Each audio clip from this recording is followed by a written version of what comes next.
এক্সামের জন্য কিছু গুরুত্বপূর্ণ প্রশ্ন চলো একটু দেখে নাও।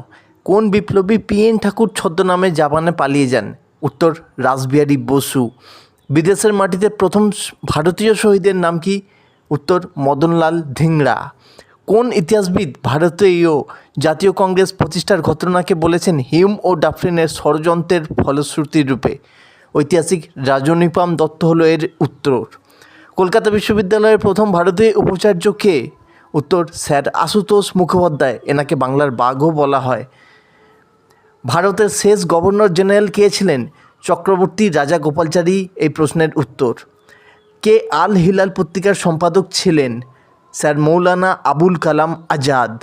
কে বলেছিলেন স্বরাজ আমার জন্মগত অধিকার? উত্তর বাল গঙ্গাধর তিলক। চিরস্থায়ী বন্দোবস্ত কে প্রবর্তন করেন? Lord Cornwallis 1793। কোন মোগল সম্রাটের কাছ থেকে British east India company Bangla, Bihar, উড়িষ্যার দেওয়ানি লাভ করে? উত্তর দ্বিতীয় শাহ আলম।